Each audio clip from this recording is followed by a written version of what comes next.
कुछ बड़ी खबरों का रुख करेंगे और बड़ी खबर अतीक अशरफ हत्याकांड से जुड़ी हुई है। अतीक और अशरफ पुलिस अभिरक्षा में हत्याकांड का ये मामला, जिसको लेकर अब सवाल कई उठे। यूपी सरकार ने सुप्रीम कोर्ट में स्टेटस रिपोर्ट इसको लेकर दाखिल कर दी है। अतीक हत्याकांड में पुलिस की कोई गलती नहीं थी, ये यूपी सरकार की तरफ से कहा गया है। यूपी सरकार ने विकास दुबे एनकाउंटर का भी जिक्र किया।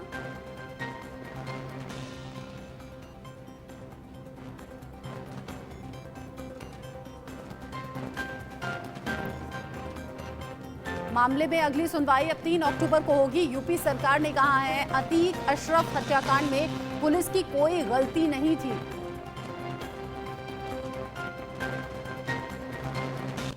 अतीक हत्याकांड में पुलिस की गलती नहीं बताई है यूपी सरकार ने, और यूपी सरकार ने कोर्ट के इस सवाल पर जवाब देते हुए कहा है कि पुलिस की कोई खामी इसमें नहीं थी, पुलिस अपनी ड्यूटी कर रही थी। सुप्रीम कोर्ट में स्टेटस रिपोर्ट यूपी सरकार की तरफ से दाखिल कर दी गई है। अतीक अशरफ हत्याकांड को लेकर कानून व्यवस्था और तमाम सवाल पूछे जाने लगे थे और मामला सुप्रीम कोर्ट तक भी पहुंचा, जिसमें अब अगली सुनवाई 3 अक्टूबर को है। आगे बढ़ते हुए उमेश पाल हत्याकांड से जुड़ी बड़ी खबर आप जानिए। उमेश पाल की हत्या का मास्टरमाइंड सद्दाम था। सद्दाम ने उमेश पाल की हत्या का इंतजाम किया था। वारदात से 15 दिन पहले सद्दाम ने इसकी फुल प्रूफ प्लानिंग की थी। एटीएस ने सद्दाम के पास से 2 मोबाइल बरामद कर लिए हैं। हत्या के वक्त इस्तेमाल की गई कार भी बरामद कर ली गई है।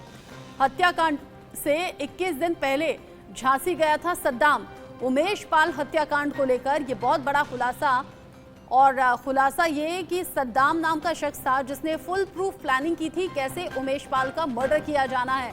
अब 2 मोबाइल इसके पास से मिले हैं, साथ ही साथ वो कार भी बरामद कर ली गई है जो कार उस हत्याकांड में इस्तेमाल हुई थी। एटीएस ने सद्दाम के पास से 2 मोबाइल बरामद किए हैं। मोबाइल से कई और डिटेल्स निकालने की अब कोशिश हो रही है। लोग कहते हैं कि प्यार में आदमी पागल हो जाता है, वो कभी कभी वो 7 समंदर पार भी पहुंच जाता है, लेकिन ये कभी कभी पागलपन उसको जेल के सलाखों के पीछे भी पहुंचा सकता है। और हुआ भी वही। माफिया अशरफ का साला सद्दाम अपनी प्रेमिका से दिल्ली के मालवीय नगर में मिलने जाता है, लेकिन यूपी एसटीएफ उसके पीछे पहले से लगी रहती है।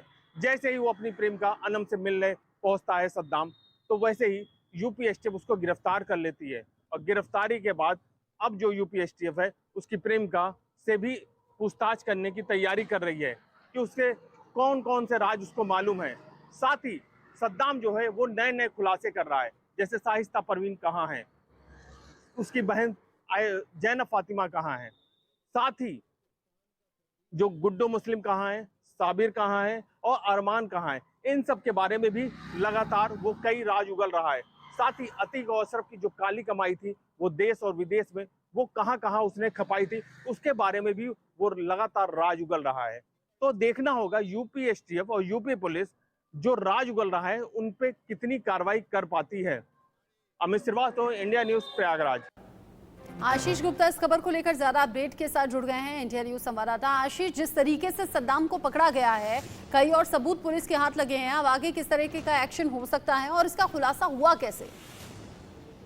देखिए रचना, आपको बता दूं कि सद्दाम को जो है पुलिस ने उसके सारे नंबर सर्विलांस पे लगा रखे थे और सद्दाम 4 लड़कियों के संपर्क में था, जिसमें से एक अनम जो थी वो दिल्ली में थी। और अनम से सद्दाम ने जब उसका फोन लिसनिंग पर लगा हुआ था तो कहा था कि बहुत जल्द वो उससे मिलने के लिए दिल्ली आएगा। तभी से ही एसटीएफ ने अपना जाल वहां पर बिछा दिया था और एसटीएफ के हाथ एक बड़ी सफलता लगी और दिल्ली के मालवीय नगर इलाके से सद्दाम को गिरफ्तार कर लिया गया। अब गिरफ्तारी के बाद चूंकि सद्दाम से पूछताछ लगातार जारी है, तो इसमें ताजा घटनाक्रम ये है कि सद्दाम ने ये कबूला है कि वो उमेश पाल हत्याकांड से 21 दिन पहले झांसी गया था और इस पूरी स्क्रिप्ट में उसका एक अहम रोल उमेश पाल हत्याकांड में था। और आप बता दें आपको कि सद्दाम से उसके जो साथी हैं उसके बारे में पूछताछ की जा रही है और एक बड़ा खुलासा ये हुआ है कि बरेली में तीन लोग और प्रयागराज में 2 लोग, ये 5 लोग चिन्हित किए गए हैं जो सद्दाम के इस पूरे साम्राज्य को फैलाने में उसकी मदद करते थे।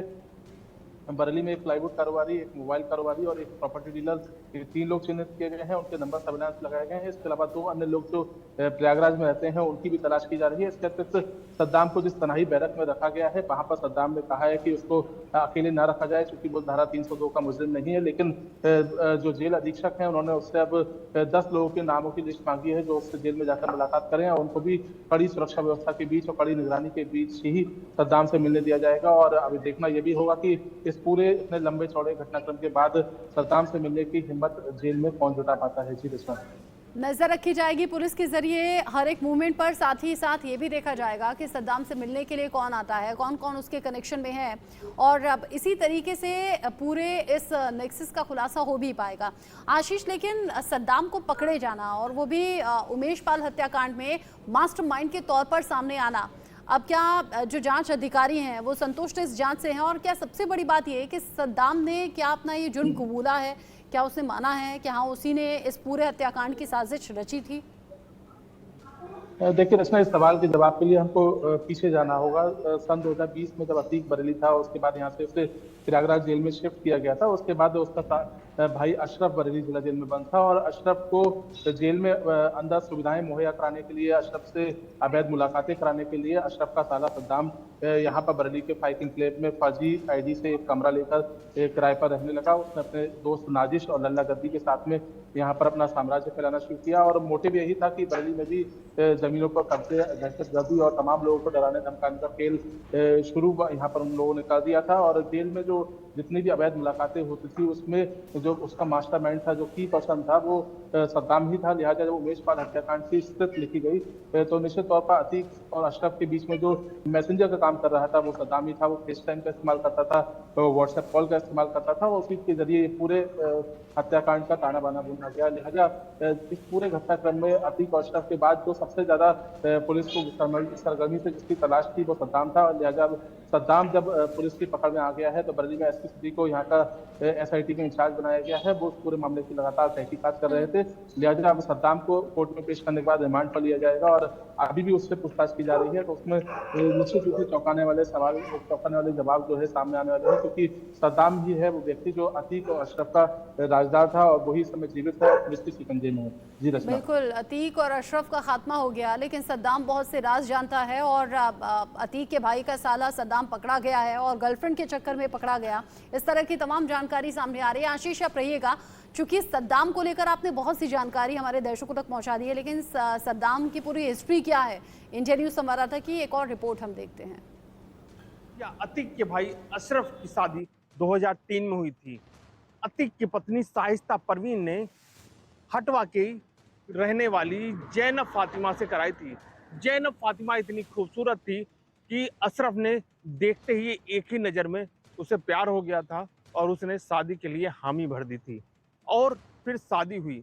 शादी के बाद ये दोनों के रिश्ते बहुत अच्छे चल रहे थे, लेकिन दोनों के बीच में जो कुछ समय बाद कुछ दूरियां हो गई थी। लेकिन अतीक और अशरफ दोनों साथ में ही रहा करते थे, जिसके चलते अतीक और अशरफ अपराध की दुनिया में दिन प्रतिदिन बढ़ते जा रहे थे, और साथ ही राजनीतिक तौर से भी मजबूत होते जा रहे थे। अतीक सांसद हो गए थे, और अशरफ जो था वो विधायक बन चुका था। विधायक बनने के बाद वो अपराध की दुनिया में और तेजी से काम करने लगा। लेकिन राजू पाल उसके बीच में आया, जिसके बाद 2005 में राजू पाल की हत्या कर दी।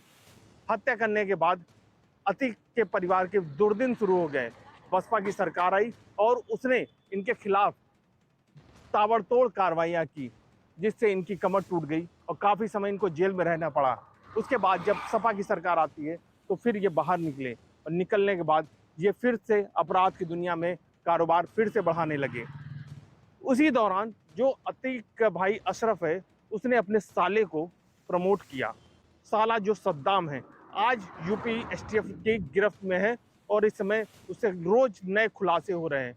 वो जो है उसने कई ऐसे काम किए जिससे अशरफ को उसके ऊपर यकीन हो गया कि ये मेरे बाद गद्दी को संभाल सकता है। और अशरफ ने अपनी पूरी जो काली कमाई हो, या उसने अपराध की दुनिया में जितने भी काम हो, वो सारे कामों को सौंप दिया सद्दाम को। सद्दाम ही पूरा कारोबार संभालने लगा, और उसने ही बरेली जेल में बैठ के जब अशरफ बंद था तो उसके बाद ये बाहर से पूरा कारोबार संभालने लगा और उसी ने ही पूरी जो मिलने वालों की जो फहरिस्त थी, जो शूटर्स थे उमेश पाल हत्याकांड में जो शामिल शूटर थे, उनकी फर्जी आईडी बनवाना, उनसे लोगों से मिलवाना, इस तरह से कई जो आरोप उसके ऊपर लगे और उसी ने ही पूरा जो ताना बाना में साजिशकर्ता में भी उसका जो रोल है वो भी निकल के सामने आया।